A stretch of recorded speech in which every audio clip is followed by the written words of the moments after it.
ահավոր է, երբ տեսնում ես վիրավոր երիտասարդի եւ զգում, որ դու անուժ ես փրկելու, երբ նա քո աչքի առաջ մահանում է։ Գիտեք ինչ էին մտմտում մեռնողները։ Ասում էին, ահա ես մեռնում եմ, ինչ անելու մայրս։ Մեկ ուրիշն էլ ասում էր, ինչպես պիտի ապրեն երեխաներս, կինս։ Դա ահավոր էր։ Ասում էին, տեղյակ չպահեք մորս ու հարազատներիս։ Դա ահավոր էր։ Երբեք չհավատաք, որ բժշկի համար կարող են սովորական դառնալ նման պատկերները։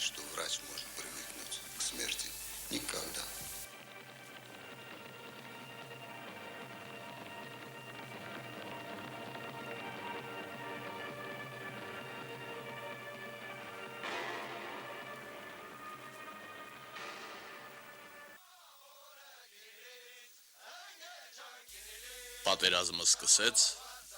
ռազմական բժշկությունն էլ հետը ձևավորվեց։ Հայ տղամարդը զենք վերցրեց,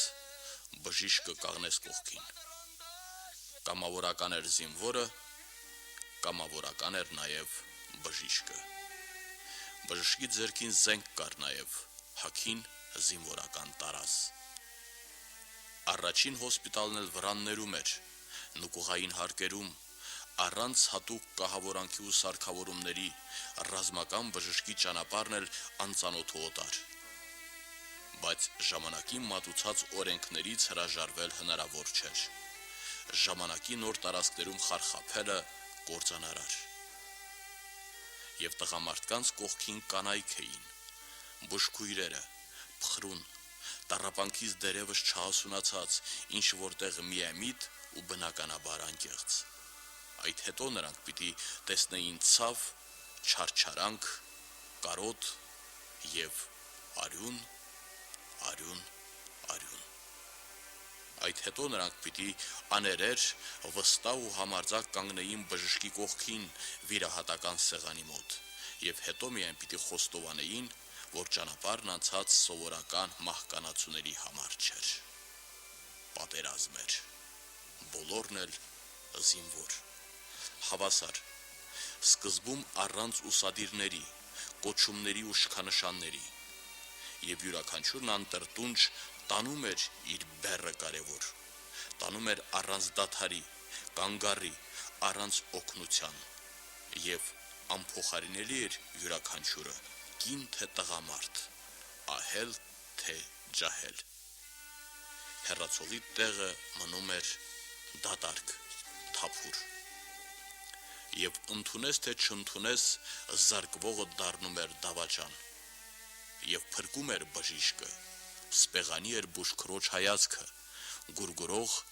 մահվան ոստայնից հեռացնող, նուրբ, դողացող ձեռքը կանացի։ Պատերազմ էր։ Եվ նման հոսպիտալ երևի աշխարհում ոչ ոք չի ունեցել։ Այն էլ 20-րդ դարավերջին 1992-ի մայիսին Շուշիի գրոհից առաջ։ Հոսպիտալ, որտեղ վիրահատել են, որտեղ փրկել են Շուշին գրոհող վիրավոր մարտիկներին, որտեղ գրվել են ռազմական բուժծառայության առաջին փայլուն էջերը։ Գրել են այս մարդիկ գարնանային ձյունոտ օրերին, գրել են նախաբանը մի զարմանալի, մի անհավատալի կոշտուկապատ պատմության։ Գրել են փրկելով մերձավորին, գրել են կորցնելով, գրել են մարտիրոսվելով։ Եվ երբ ազատագրվել է բարձունքը, բնակավայրը, տաճարն ու քաղաքը բերկրելու ժամանակ չեն ունեցել։ Վիրահատել են, հերթապահել են ցավին հազիվ դիմացող զինվորի մոտ, իրենց արյունն են տվել դառնալով հարազատը անծանոթ մարդկանց, որպեսզի հետո ապրեն ուրիշների մեջ։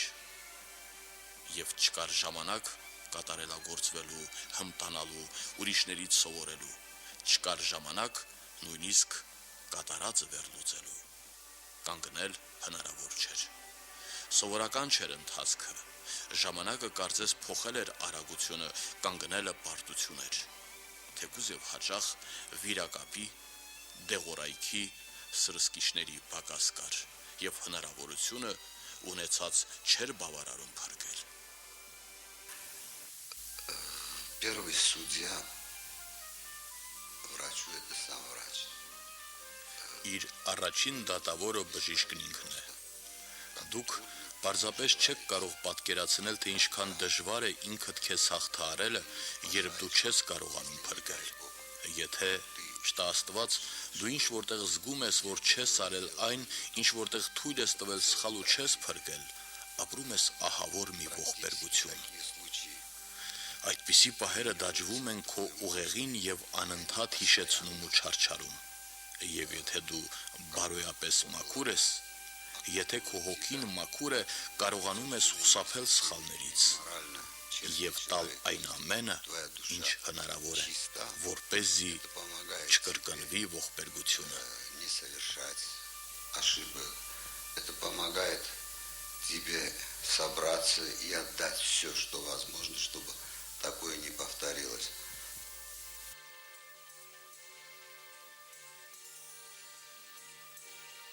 Դու այդպես քանի անգամ ես ճանապարհել տղաներին բժիշկ, այդպես քանի անգամ ես մարտի ելել ինքդ քո դեմ, քանի անգամ ես հայացքդ հառել երկնքին, քանի անգամ ես երկմտել, ով չի վերադառնալու։ Ճանապարհել ես ու սպասումդ հաճախ արյունոտվել է։ Տղաները վերադարձել են հաղթանակած, հոգնած, վիրավոր, զարկված։ Եվ թանձրացել է աչքերի տխրությունը բժիշկ։ Եվ համոզվել ես, որ պատերազմն իր օրենքներն ունի, եւ ճշմարիտ է ընտրած ուղիդ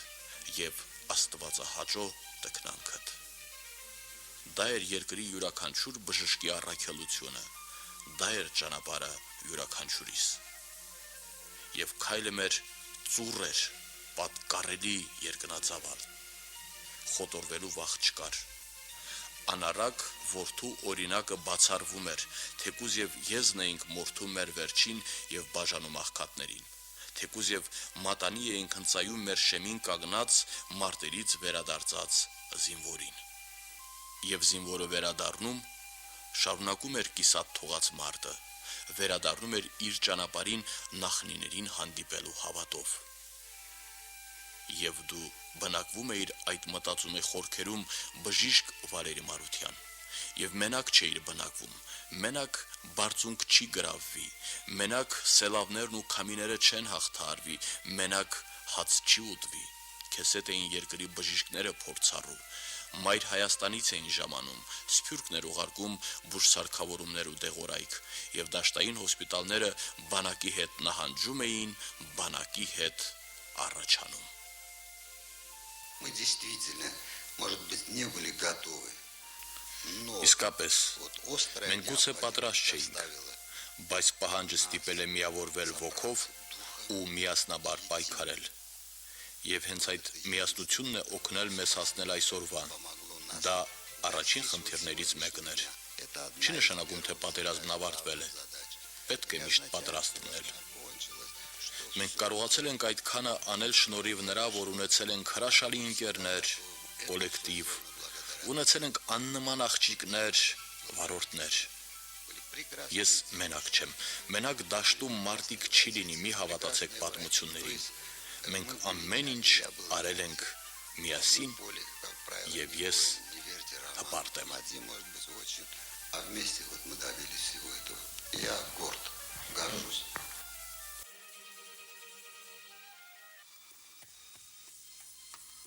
Դժվար չէ գուշակել, որ Շուշին արդեն ազատագրված է, եւ հոսպիտալը անտառներից ու բարձունքներից տեղափոխվում է Շուշի։ Չէ որ ճանապարհը Շուշիում չի ընդհատվելու, ճանապարհը շրջանի հայկական գյուղեր հասնելու տրամաբանություն ուներ։ Ուրեմն լինելու են նոր մարտեր, բնականաբար նաեւ վիրավորներ։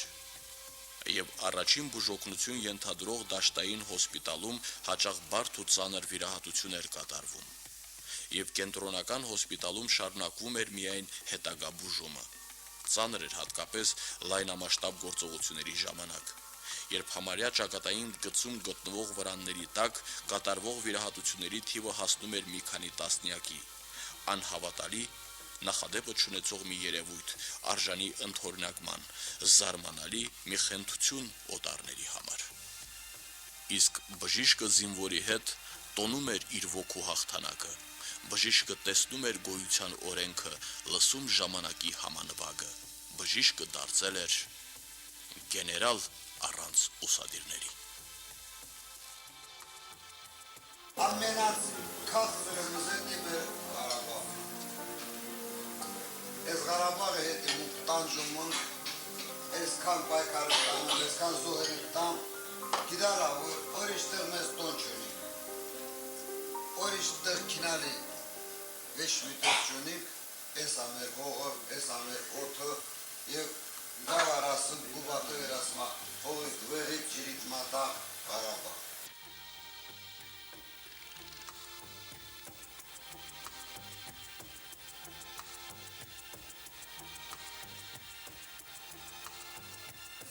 Երբ դու քո բեռն ուսած անտրտունջ բարձրանում էիր սարնի վեր, ոչ խոսելու ժամանակ կար, ոչ մեծարելու, ոչ էլ խոստովանության։ Թվում է հիմա է դրա ժամանակը, թեկուզ եւ պատերազմը շարունակում է զառանցել խրամատներում ու տափաստանում։ Շատ բան իհարկե չեմ ասի, ընդամենը 1-2 նախադասություն։ Դու կարգին գործ ես արել, մեծ գործ, անչափ կարևոր։ Կարծես քիչ էր այդքանը, նկարահանումներով էիր զբաղվում, եւ քո թույլտվությամբ քո նկարահանած կադրերն ենք օգտագործում նաեւ։ Դու պարզապես սկիզբ էիր Վալերի Մարության, նվիրյալ, անհասկանալի ու անչափ հասկանալի մի երևույթ։ Եվ ոչինչ, որ խոսքս զգացմունքային երանգներ ունի մի քիչ, մարդկային թուլություն է, բայց քանի որ տեղն է, ասեմ։ Դու այդպես էլ կարգին չգնահատվեցիր, ձոների չարժանացար, պատվանդանների արժան չեղար, թեկուզ եւ դա քեզ այնքան էլ չէր մտահոգում եւ դու մարդկային այդ թուլությունների համար չէիր քեզ վերցրել, տվել երկրին, ով գիտի, գուցե մարդուն փրկելը քաջություն չէ եւ չի պահանջում արիության սերմեր, դու փրկում էիր, ինկերներդ էլ քեզ հետ։ Դու ռազմական բժշկություն ասվածը պարզապես դարձրիր իրական, դու 10 տարի չկատարեցիր Աստծո պատվիրանը, չհանգստացար 7-րդ օրը, հանգստանայիր, հետո ինքդ էիր քեզ մեղադրելու, քեզ անիծելու, քեզ պատեպատ զարկելու։ Բանակն էլ էր այդպես, երկիրն ամբողջ, դրա համար էլ չպարտվեցինք, չխոտորվեցինք, չմնացինք կես ճանապարհին, դրա համար էլ այսօր ձայնիս մեջ հպարտություն կա, պատկառանքել, ուժել, վերջապես մեր ձայնը զրկվել է արցունքոտ մեղեդիներից։ Наш народ страдал такой хронической болезнью. Մեր ժողովուրդը միշտ էլ տառապել է քրոնիկ հիվանդությամբ։ Մենք միշտ ցանկացել ենք, որ մեզ խղճան։ Իբր տեսեք, ահա մենք այնքան խելոք ժողովուրդ ենք, խելոք ցեղ ենք, հանճարեղ կոմպոզիտորներ ու զորավարներ ունենք, ցանկացած մասնագետ, բայց ահա մեզ հավաքել է։ Իրականում մենք գենետիկորեն բավականին ուժեղ ժողովուրդ ենք, պարզապես մենք մի պահ մոռացել էինք մեծը Նժդեհի ասածը, այն մասին, որ թույլին ոչ ոք չի խղճում։ Ժողովուրդը պիտի լինի ուժեղ։ Դրա համար էլ երեխային հենց բարուրից պիտի նման ոգով դաստիարակես։ Հիշում եք, կա այսպիսի արտահայտություն։ Ուժեղի մոտ միշտ էլ թույլն է մեղավոր։ Եվ ահա մեր շարժումը եղավ բեկումնային մեր մտածողության մեջ։ Մեր գենը ներկայացավ հավաք, ամբողջական։ Стал тем моментом излечения, и сыграли наши гены.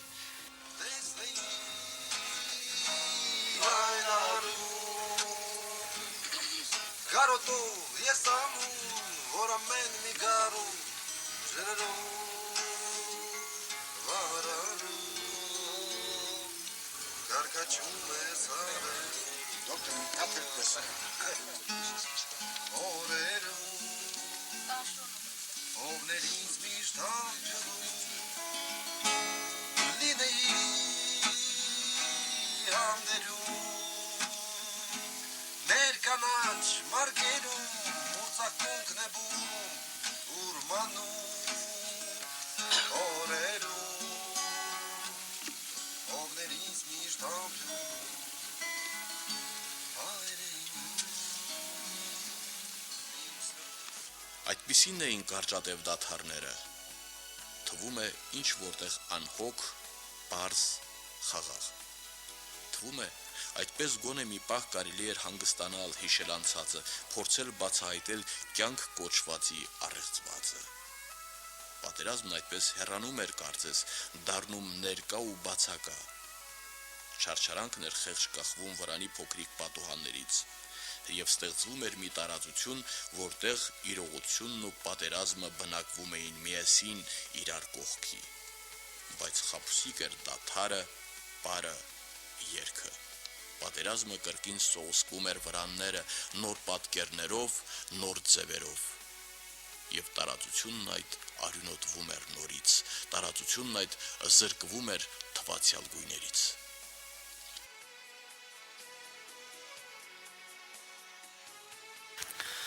Ռազմաբժշկական ծառայության ստեղծումը եղել է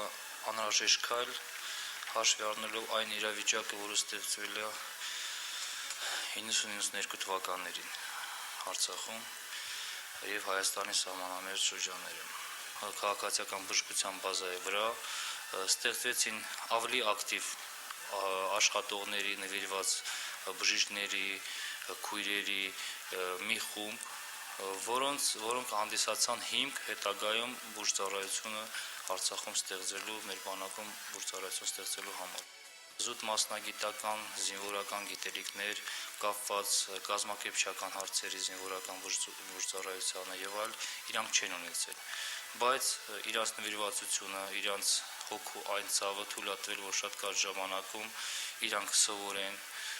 որոշումներ կայացնեն, որը հետագայում արդեն պատերազմը վերջանալուց հետո մենք ուսումնասիրելով գալիս ենք այն եզրակացության, որ իրոք շատ ճիշտ քայլեր են կատարվել, գրագետ քայլեր են կատարվել եւ այդ ծառայությունը ստեղծվել այն ժամանակ։ Եվ փրկում էին բժիշկները։ Նրանց կռիվն ամեն օր մահվան հետ էր։ Եվ կռիվն այդ ժամանակավոր դադար չուներ, անդոր չուներ, վերջակետի բացակայություն էր։ Անհավասար էր կռիվը եւ եզակի։ Բուժքույրը վիրավորին էր հանում մարտադաշտից, վարորդները անանցանելի ճանապարհներն էին հաղթահարում եւ նահատակվում էին։ Հասմիկը 92-ին հրաժեշտ տվեց երկրային կյանքին։ Քանաքարաղարայանը 92-ին Քարագլուղ գյուղում նահատակվեց։ Վլադիմիր Հայրյանը նույն 92-ին բռնեց հավերժության ճանապարհը։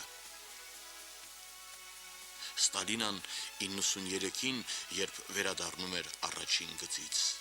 Վարդան Մելքումյանը, Անյա Ավանեսյանը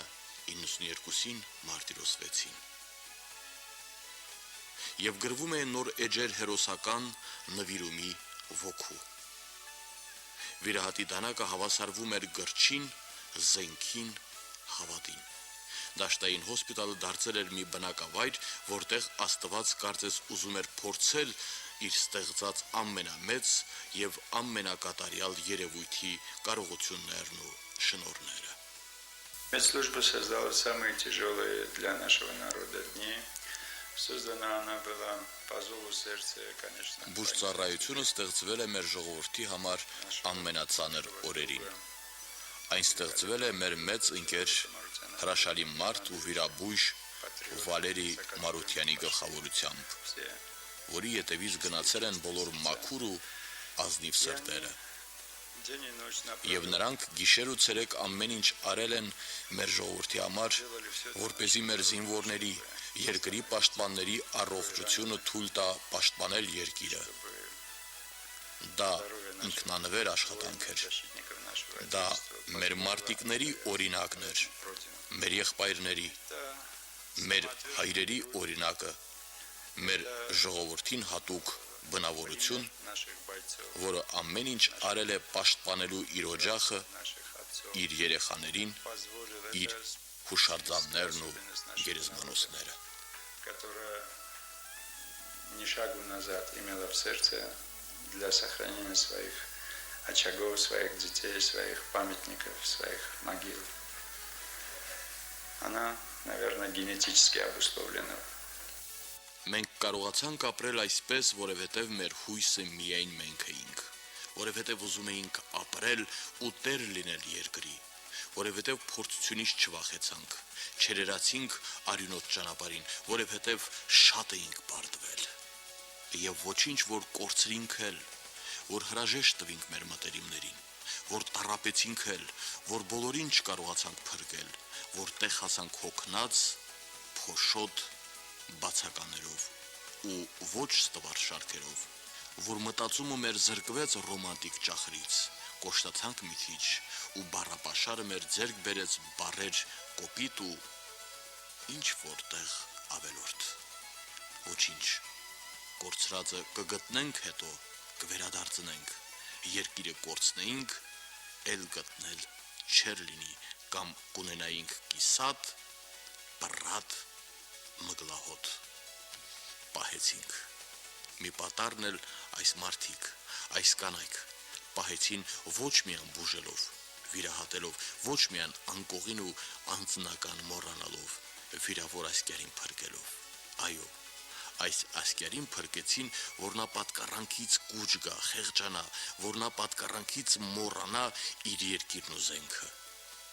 Պահեցինք եւ կարողացանք, որովհետեւ կատարում էինք Աստծո պատվիրանները եւ սիրում էինք մեր մերձավորին եւ աղոթում էինք մեր թշնամու համար նաեւ եւ չէինք սպանում տիրանալու համար եւ արդարության համար էր մեր կռիվը եւ թշնամու բանակները անզոր էին եւ մեղսահանդերձ եւ ուղեկիցը մեր Աստվածն էր։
Участвовал, скажем, в организации. Ես մասնակցել եմ ռազմաբժշկության կազմակերպմանը եւ մոտ 32 անգամ մենք կազմակերպել ենք ռազմադաշտային հոսպիտալներ ճակատային գծում եւ Վալերի Մարությանը գտնվել է այնտեղ իր գոլեգաների եւ ընկերների հետ միասին։ Բնականաբար այդ ամենը ինձ դարձրել է հոգնատանջ, լուրջ, այսպես նորմալ մարդ։ Нормальным таким человеком.